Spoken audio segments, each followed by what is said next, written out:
Baiklah, pada hari ini kami akan mempresentasikan hasil diskusi kami, yaitu peredaran darah.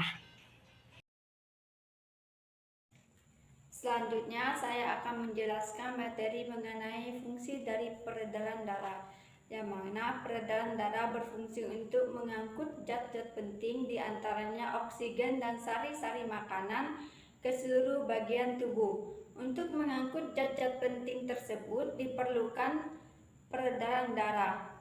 Peredaran darah berfungsi untuk mengalirkan oksigen ke seluruh tubuh dan mengangkut karbon dioksida dari seluruh tubuh menuju paru-paru. Selanjutnya, dalam tubuh manusia, darah mengalir melalui organ-organ peredaran darah. Sistem peredaran darah ada dua, yaitu yang pertama, sistem peredaran darah kecil, yaitu darah mengalir dari bilik kanan menuju paru-paru melalui arteri pulmonalis. Kemudian, di dalam paru-paru terjadi pertukaran darah yang banyak mengandung karbon dioksida atau CO2 dengan darah yang banyak mengandung oksigen atau O2. Darah yang banyak mengandung O2 kembali ke jantung melalui vena pulmonalis. Yang kedua yaitu sistem peredaran darah besar, yaitu darah yang banyak mengandung oksigen mengalir dari bilik kiri jantung ke seluruh tubuh kecuali paru-paru melalui arteri besar atau yang disebut dengan aorta. Selanjutnya, terjadi pertukaran darah yang banyak mengandung oksigen dengan darah yang banyak mengandung karbon dioksida di seluruh tubuh. Darah yang banyak mengandung karbon dioksida kembali ke jantung melalui vena ke serambi kanan. Pada umumnya, fungsi peredaran darah dapat dibagi menjadi 5. Yang pertama yaitu mengeluarkan sisa-sisa proses metabolisme berupa karbon dioksida melalui paru-paru. Yang kedua, menyalurkan hormone ke seluruh tubuh. Yang ketiga, menjaga suhu tubuh agar tetap stabil. Yang keempat, mempertahankan kinerja fungsi berbagai sistem organ yang ada di dalam tubuh. Yang kelima yaitu mendukung proses pemulihan luka ataupun cedera yang pernah kita alami.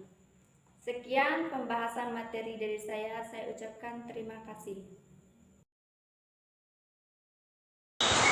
Sistem peredaran darah ganda adalah setiap satu kali beredar ke seluruh bagian tubuh manusia. Darah ini akan melewati jantung sebanyak 2 kali. Peredaran yaitu ganda terdiri dari peredaran darah besar dan kecil. Peredaran darah besar merupakan darah dari jantung ke seluruh tubuh manusia kecuali jantung. Sedangkan peredaran darah kecil juga merupakan peredaran darah dari jantung ke paru-paru dan kembali lagi ke jantung. Sekian dan terima kasih. Baiklah, saya akan menjelaskan sedikit tentang sistem peredaran darah yang berada di dalam tubuh manusia. Yang pertama, sistem peredaran darah terbuka adalah peredaran darah ke seluruh tubuh atau jaringan yang tidak selalu melewati pembuluh darah. Dan pada sistem peredaran darah terbuka, darah keluar melalui jantung dan langsung mengalir ke rongga tubuh manusia. Yang kedua, sistem peredaran darah tertutup adalah yang mengedarkan darah dan getah bening ke dalam pembuluh yang rumit, sehingga getah bening secara tidak langsung diedarkan di dalam tubuh manusia. Yang ketiga, sistem peredaran darah ganda adalah setiap satu kali beredar ke seluruh bagian tubuh. Darah melewati jantung sebanyak 2 kali. Yang pertama, peredaran darah besar, dan yang kedua, peredaran darah kecil. Mengenal berbagai jenis kelainan darah. Dari perbedaan oksigen sampai hormon, sistem peredaran darah juga disebut sebagai sistem kardiovaskuler. Sistem ini adalah bagian dari kinerja jantung dan jaringan pembuluh darah. Tugas utamanya adalah mengedarkan oksigen ke nutrisi ke seluruh sel dan jaringan tubuh. Selain mengedarkan oksigen dan nutrisi, sistem peredaran darah masih punya beberapa fungsi penting lainnya. 2. Pembuluh darah dalam tubuh akan diedarkan ke seluruh tubuh melalui pembuluh darah. Nah, pembuluh darah dalam tubuh dibagi menjadi 2 jenis, yaitu arteril dan vena. Arteri bertugas membawa darah yang mengandung oksigen ke seluruh jaringan dan organ tubuh. Baiklah, saya akan membahas tentang seputar jantung. Jantung adalah organ dalam tubuh yang kerjanya non-stop dari awal hingga akhir kehidupan. Jantung terus berdetak sepanjang hidup untuk memompa darah ke seluruh saluran pembuluh darah. Organ ini terletak di tengah dada, tepatnya di belakang sisi kiri tulang dada. Jantung memiliki 4 ruangan yang terbagi 2 bilik, ventrikel dan 2 serabi atrium. Dalam serabi dan bilik kiri jantung berisi darah bersih, sementara darah kotor terdapat di bilik dan serabi kanan. Nah, itulah penjelasan beberapa fungsi dan organ yang terlibat di dalam sistem peredaran darah manusia. Terima kasih. Oke, di sini saya akan menjelaskan tentang sel dalam peredaran darah.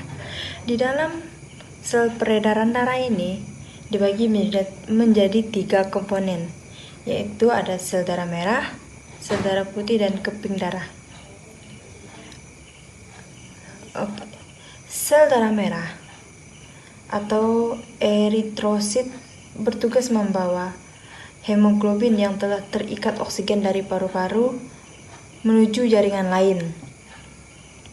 Selain itu, sel darah merah yang telah mengangkut oksigen harus mengangkut hemoglobin yang telah terikat karbon dioksida kembali ke paru-paru untuk melanjutkan siklus pernapasan manusia.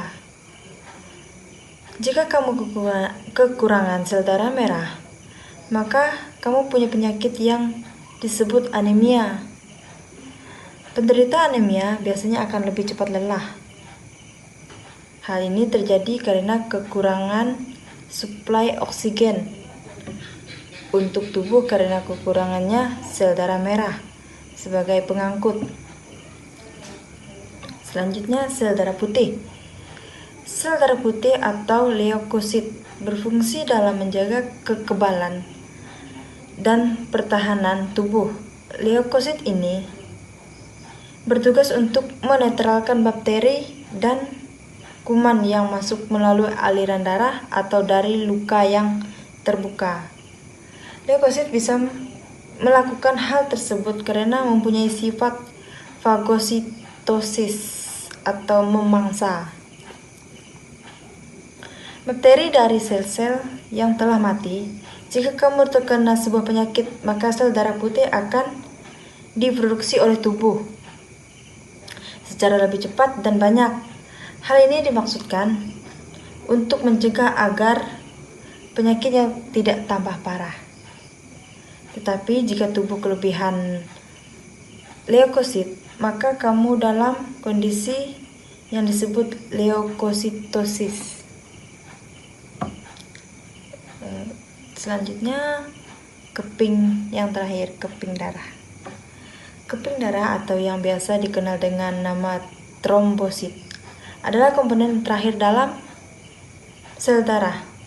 Trombosit memiliki bentuk yang tidak teratur, tidak berwarna, tidak berinti, berukuran lebih kecil dari eritrosit dan leukosit, dan mudah pecah. Jadi, darah dalam tubuh kita memiliki banyak sekali fungsi selain untuk menyalurkan kebutuhan gizi dan mineral yang dibutuhkan tubuh. Darah juga berfungsi sebagai pengantar oksigen dari paru-paru dan mengangkut karbon dioksida. Dengan adanya kedua hal ini, memungkinkan kita bisa beraktivitas dengan adanya antibodi atau sistem imun pada darah. Kita tidak mudah terserang penyakit yang dapat mengganggu aktivitas kita. Penyakit yang ada pada darah. 1.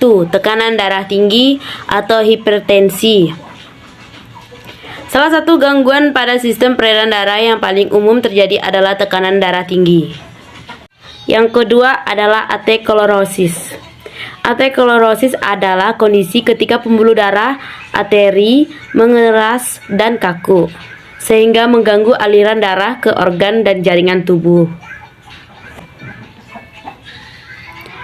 Dan yang ketiga adalah serangan jantung. Serangan jantung adalah gangguan pada sistem peredaran darah yang sering dan tergolong sebagai kondisi kegawatan medis. Dan yang keempat adalah trombosis vena dalam. Trombosis vena dalam atau deep vein thrombosis adalah kondisi ketika pembuluh darah vena tersumbat oleh beku darah. Dan yang kelima adalah iskemia. Adalah istilah medis yang digunakan jika jaringan tidak mendapatkan suplai oksigen yang cukup, misalnya pada otot jantung. Yang keenam adalah stroke. Stroke adalah kondisi medis serius yang dapat mengancam jiwa. Stroke terjadi saat suplai darah ke bagian otak terputus atau mengalami gangguan. Dan yang paling sering dijumpai di sekitar kita penyakit yang berhubungan dengan darah adalah yang pertama, darah tinggi, yang kedua, jantung, dan yang ketiga adalah stroke. Oleh karena itu, untuk mencegah penyakit ini, kita harus sering berolahraga dan makanan-makanan yang sehat, dan jangan suka merokok atau minum minuman keras. Itu dapat mengganggu sistem peredaran darah di dalam tubuh kita.